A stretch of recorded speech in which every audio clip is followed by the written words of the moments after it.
Master minds commerce చదవాలనుకునే 10th inter విద్యార్థుల తొలి ఎంపిక.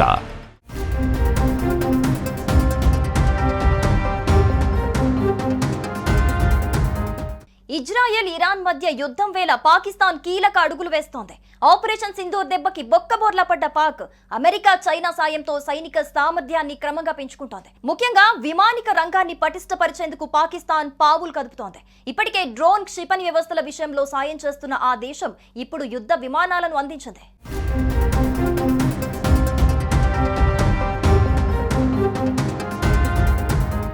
మల్టీ రోల్ మిషన్ల కోసం twin engine single seater supersonic jet J-35 అధునాతన టెక్నాలజీతో అందుబాటులోకి తీసుకొచ్చారు. వీటిలో యాక్టివ్ ఎలక్ట్రానిక్ స్కాన్ అరే, ఎలక్ట్రో ఆప్టికల్ టార్గెటింగ్ సిస్టమ్ మరియు ఇన్ఫ్రారెడ్ సెర్చ్ అండ్ ట్రాక్ ఉన్నాయి. చైనా ప్రభుత్వ వివరాల ప్రకారం ప్రపంచంలోనే అత్యంత ఖరీదైన ఫైటర్ జెట్ అయిన అమెరికాకు చెందిన F-35తో పోలిస్తే J-35 మరింత సమర్థవంతంగా పనిచేస్తుందని పేర్కొంది. రహస్యంగా పోరాటం చేయటంలో ఈ యుద్ధ విమానం సమర్థవంతంగా పనిచేస్తుందని వెల్లడించింది.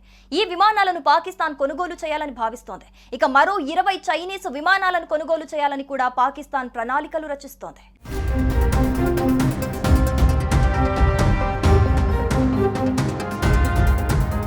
ఇక అటు ఇరాన్ విషయంలో తమకు మద్దతివ్వాలని అమెరికా అధ్యక్షుడు పాక్ ఆర్మీ చీఫ్ మునీర్ను కోరారు.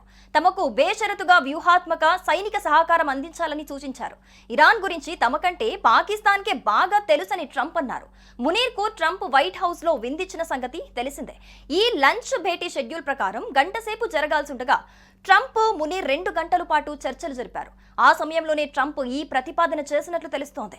పాక్లోని సైనిక వైమానిక స్థావరాలను వాడుకుంటామని, ప్రతిగా అధునాతన ఆయుధాలను అందజేస్తామని ట్రంప్ ఆఫర్ ఇచ్చినట్లుగా తెలుస్తోంది. భారత్ పాక్ మధ్య ఉద్రిక్త పరిస్థితులు నెలకొన్న తరుణంలో ట్రంప్ ఆఫర్ కలకలం సృష్టిస్తోంది. ఇది భారత్ అమెరికా బంధాలపైన ప్రభావం చూపే అవకాశం ఉంది.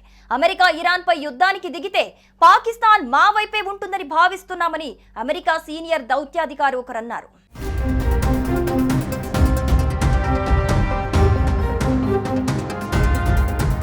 తమకు మద్దతిస్తే పాకిస్తాన్ కు అమెరికా రక్షణ టెక్నాలజీని అందిస్తామని, 5వ తరం స్టెల్త్ జెట్లు, అత్యాధునిక క్షిపణులను కూడా అందిస్తామని అమెరికా ఆఫర్ చేసినట్లుగా తెలుస్తోంది.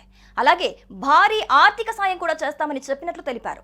పాకిస్తాన్ చైనాతో సైనిక సంబంధాలు పెంచుకుంటున్న తరుణంలో అమెరికా ఈ భారీ ప్యాకేజీ ఇవ్వజూపడం ప్రాధాన్యం సంతరించుకుంది. అంతేగాక రష్యా చైనాతో దూరంగా ఉండాలన్న సందేశాన్ని ట్రంప్ పాక్ నాయకత్వానికి ఇచ్చినట్లయింది.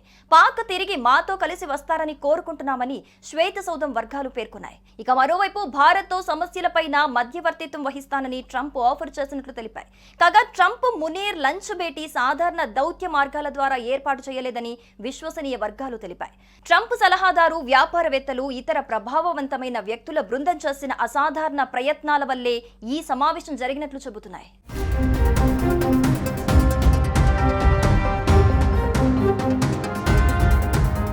సుమన్ టీవీలో మీ పర్సనల్ అండ్ బిజినెస్ ప్రమోషన్స్ కోసం కింది నెంబర్కి కాంటాక్ట్ చేయండి.